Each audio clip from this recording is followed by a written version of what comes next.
Hello and welcome to this episode of Conscious Design. I'm your host, Ian Peterman, and author of the Conscious Design book. And today I'm really excited to have Daphne Nissenbaum. She's the CEO of TIPA, where they're creating compostable packaging for the food and fashion industry. Welcome to the show. Hi, thank you for having me. Pleasure to be here today. Yeah, so kind of to jump back, I know a little bit about your origin story, but for people who don't know anything about your company, let's jump back to how did you get started and when was that? And let's kind of just start there and the journey forward. All right. So actually it started like more than 10 years ago. I had a kind of a discussion with my children around the packages that they use every day. What do they do with them? How the package ends its life, etc., etc. What's the damage? What's the effect on the world? And I thought to myself that within a few years' time, we will need a package that is not based on plastic, because plastic just lasts forever. We don't know if it's 400, 500, or 600 years. It doesn't really matter. That's forever for us. And I thought, what would be the right solution to pack food? And the first thing that came to my mind was an apple. Because when I eat an apple and I throw the residuals to the waste bin, it just disintegrates and biodegrades by itself. So when we think about it, nature also packed. Nature packed the oranges, the bananas, the nuts, etc., the apples. And nature packs with compostable packaging. So the question was, why won't we? And that's how it all started. We developed, the purpose was to develop a package that is, on one hand, fully compostable. On the other hand, emulates conventional plastic. So we have to be as good as conventional plastic in order to replace plastic. So the target was to develop materials that are durable and strong and perform like conventional plastic, but are fully compostable. And that's what we did. And that's what we offer today. And so I know this started almost 10 years ago or about. How long did it take you from your conversation to I actually have a material that does all the things that I want it to do? I mean, the development, we had kind of progress in development, and we saw the materials, etc., we developed, and there were a few steps in development. We actually launched the first demo product, I would say, around 5 years after we started development. Yeah. You've been on market for about 5 years. As a product for at least 5 years then, right? Right, yeah. Okay. Yeah, that was the first generation. The first generation of products was launched around 2018. We recently launched the second generation. So the first generation was more about products that are for shorter shelf life, like fresh produce, bakery, etc. Fashion, for example, and other products that are less sophisticated to pack. And the second generation offers barrier films, which actually prevents oxygen and water vapor coming in and out from the package. So it actually protects the packed product for a longer shelf life. And those are more laminate-based products. And that was launched around the end of last year and this year. Yeah. Got it. And so I was actually just talking to someone else a week ago about packaging, and they were talking about breathability as one of the main things. And I think that's what you're talking about, right? Is your first gen would be considered a more breathable packaging. Right. It allows fresh fruit to not be sealed in and trap the moisture and get ruined, whereas your second one it's able to actually be that barrier. So there are different types of foods, and it's different to pack. Packing fresh produce is different from packing bread, and it's different from packing granola bars, for example, or snacks. So for fresh produce, we need more breathability in the package, although the conventional plastic industry doesn't offer a good breathability. So we actually can prolong shelf life for fresh produce with our products. And then the most important thing for more delicate products, or for products that have longer shelf life, it's called barriers. It's a barrier to prevent water vapor to come in the package, in and out from the package. So, for example, when crisps, we have to prevent water vapor to enter the package. Otherwise, the product will be spoiled. So, right, you don't want soggy Those are bad. No, right. So that's the second generation, and that's the holy grail. By the way, that's the holy grail of this industry, because compostable materials have awful barriers, and we developed unique barriers, and that's the holy grail of this industry, to offer a unique, very high barrier properties products. I guess when you're talking about a barrier plastic, what plastic are you able to replace then? Is it like HDPE? Where are you able to compete and replace? We replace polyethylene-like products. That's the first generation. Okay. Polyethylene, and the second generation replaces laminates and high barrier products, like, for example, metallized films, metallized laminates. Oh, okay. But it's like a clear backing, and then you have the metallized layer on it. Right. Yeah, those are really hard. Those are impossible to recycle too, once they're metallized. Those cannot be recycled, period. Cannot be recycled. So you're able to replace something that can't be even recycled with something that is backyard compostable. Right. I know we talked briefly about this, but you also you bio inks, and you're able to produce, and I looked at your products, right? They look great. There's no visual degradation, right? There's a lot of old versions, right? People have been trying to get to here a long time, and not all of them has looked really, really good. But you guys have actually been able to achieve matching the quality. It's not even quality. Yours would be a higher quality, but it's the visual expectation that people would have for packaging. Yeah. Yes, I agree with you. The visual, the processability, the customer experience. So it was very important for us as a company wants to make a massive change to be able to replace plastic and offer a product that offers the same experience as conventional plastic. So experience to the manufacturer, experience to the end user, experience to the co-packer, experience to the supermarkets. So it just replaced material one by one without really affecting other parts of the supply chain. So it feels the same then. I worked in some packaging before where I had a client that was like, oh, we want to do compostable packaging, and all we could get was this very crinkly, semi-hard. It was flexible, but it did not feel or sound like packaging that you would be used to. So you've been able to replicate that feel as well then for the end customer. When you grab it, you're not going to go, wow, this is weird. Weird feeling. Yeah, it feels like conventional plastic. It was actually the target of the first, when we started development, that was the first target, to really look and feel like conventional plastic. That's one of our big innovative steps. Yeah, that's a big thing. It was about 5 years ago, struggled to find something that was compostable and not crinkly. So that's a big leap forward. Be able to do that and have that feel, because from the customer standpoint, right, it's great to be eco-friendly, it's great to be sustainable, but we also have these ingrained expectations of what quality feels like, what you're going to have that experience as. So being able to copy that and not create any potential adverse reactions to your product is, I think, really important.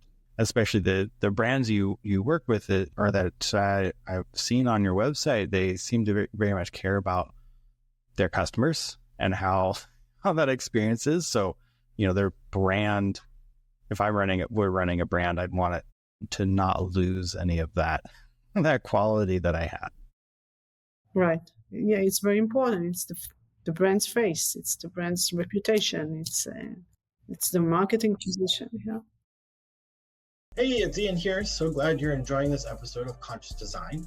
If you want the full scoop on conscious design, what it is, how we do it, how you can do it, then check out our book.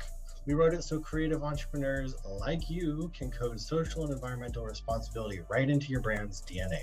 You can download the first chapter for free. Link is in the description. Enjoy the rest of the episode. Don't forget to like, subscribe, and share. To talk about manufacturing a little bit, you've said that, so you drop the material in, no new tooling, biodegradable inks. You're able to just go into production with it. And both version 1 and version 2, you can do this with, right? As both materials. Right. It was very important for us also to provide materials that are easy to process, with the same yields as conventional plastic, same machinery, same experience to the operators. This is what we offer today. And materials that are, from each angle that you will look at it, it's similar to conventional plastic, but it's compostable. Now, where do you guys sit in the market price-wise? Are you able to do all this and price compare? Like how are you able to sit there? Okay. No. It's fair enough. It's, you've managed to do a lot with your materials. So first of all, conventional plastic, it's an ocean of materials. So there's so many, and the offering is huge, and it's a huge market. And new innovative materials are in a different scale than conventional plastic. Conventional plastic is very, very high scale, and this is only a beginning of the scale. The new materials, all the bioplastics, us as well. So obviously pricing is different, but the pricing difference derives from the cost of the raw materials. So we don't use conventional plastic at all in our solutions. We only use compostable materials.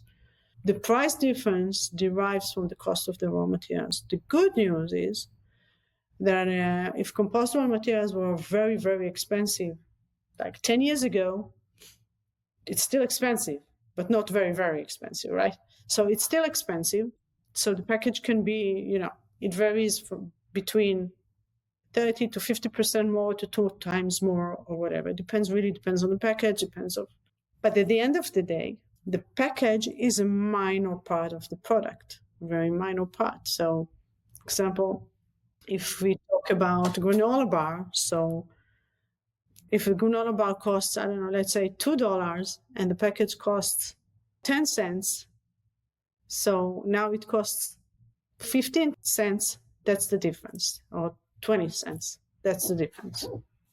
So it's more expensive, but it's definitely doable.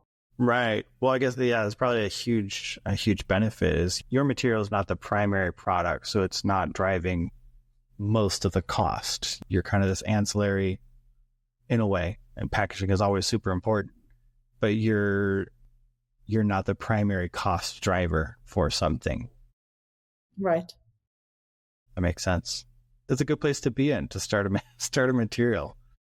Still, it's not easy. Still, there are questions. No.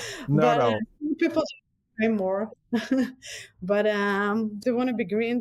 They want to go sustainable, but it's definitely doable. If there are companies who are serious about what they do, they're serious about what they're offering to their customers. They want to be loyal to the customers, and they go all the way and offer products that are perfect for their consumers.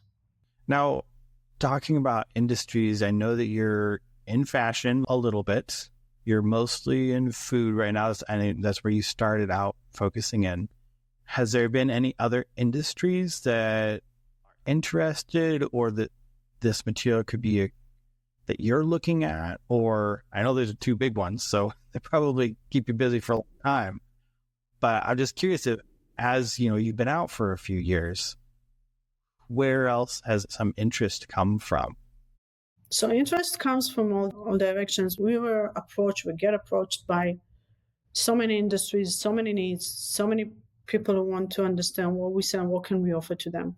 But as a company, we focus on the food industry. That's the main reason is that the food industry is the number 1 contributor to plastic waste. It's a huge industry, an industry that grows, an industry that uses a lot of plastic every day. Every product is packed.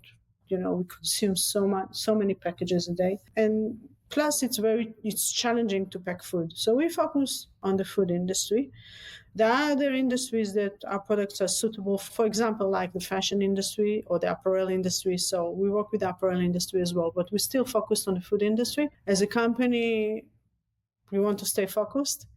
And within this focus, the food industry is a huge industry. So there's so many segments, so many products, so many different types of needs in the market for products to be packed in compostable. So there's a lot of work for us to do, and we focus on the food, and we stay focused there. And as I said, there are other industries who buy products from us and they find the products suitable, and that's great, like the fashion industry. Looking at your material, you had your Gen 1 and your Gen 2. Do you ever see going into trying to get into like injection molded plastics or things like that? Or is this better as, a film? Is this really a film-based material? It's just a film-based. We do only flexibles that are based on films. We have a variety of films. We have a variety of laminates. Those are our products. The only thing that we do have is a zipper. We manufacture zippers, which are are not films, right. for our zipper. You're able to make the zippered baggies, basically. And it's all, so then the art is your material as well, so it all just decomposes. Yes. That's awesome. And it's also home compostable. So, hey, maybe you want to do some Ziploc competitor.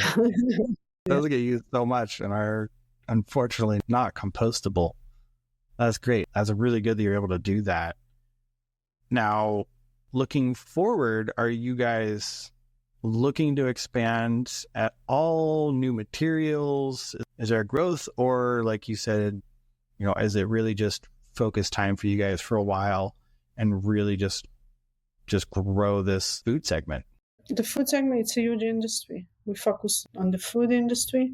There's a lot to do there. It's a complex technology. It looks like maybe, it's an easy technology. No, it's a complex technology, and there's a lot of demand in this industry. And we have challenges there. And I believe personally that this is the main industry that needs to offer compostable packages because of the type of the packed products and the type of the industry it is. So just imagine every product that we use in the majority of the cases, it's contaminated with food. So the packages need to be composted, and that's the most natural way to consume food, with compostable packaging. And the majority of the packages cannot be recycled. And those are the ones that we focus on the food industry. And because your material is fully compostable, it's home compostable, it doesn't really matter if there's food on it. Nobody needs to worry about cleaning it. Right, exactly. That's amazing. I love that this product exists. So you guys are able to do this. Before we wrap up, I want to make sure if there's anything else you want to mention, of course, and then where can people find you? And I think this is something primarily brands, right, would want to be able to find you, but I also would imagine manufacturers who are wanting to expand their material options could pretty easily, because it works on their machines, just easily add it to their options. Right, exactly. So we have teams on the ground in North America, in Europe, and in Australia. It's easy to find our people there through our website, probably, which is TIPA-corp.com, TIPA-corp.com. And, we'll be happy to work with anyone who wants to offer our solutions. We look forward into, growing the markets, offering our products to more and more brands, and growing with us and changing the world to be a better place with us. I think that if we look, a few years' time from now, we understand it. I think everybody understands that we cannot continue using plastic as we do today. The majority of the plastic cannot be recycled. We know the numbers. The numbers that the plastic that is recycled today is less than 10%, right? It's less than 9%. And I'm talking about all plastics, including bottles, including everything. So obviously we cannot continue doing what we do today. So I think that every brand will go compostable and offer the products in compostable, will gain more market share, will gain more customers, good points, or increase their reputation in the market, because they won't use plastic but use the right way to pack food or non-food. So, I would encourage anyone to look at it and consider it and hopefully join the movement of change, of getting rid of conventional plastic. Yes, we need more of that for sure. Really quick, as a new brand, if they're looking to utilize your material and they maybe don't have a manufacturer, do you have a network of manufacturers that you, okay, so Yeah, we do. new brand could come to you and go, hey, we want to use your material. We also need a manufacturer. We need help creating this, whatever their custom packaging is. You can help make all the introductions and help them start in this direction. It's easier for us to work with our manufacturer. They already use our material, so it's pretty straightforward. Got it. Perfect. And you have that network, Australia, Europe, North America for now. Yes. I'm sure you'll expand some more at some point. Bring it to more continents. Step by step. Yeah, you can't take over the world all in one day. You got to take a little bit of time before you get there. Right. It's a lot anyway, yeah.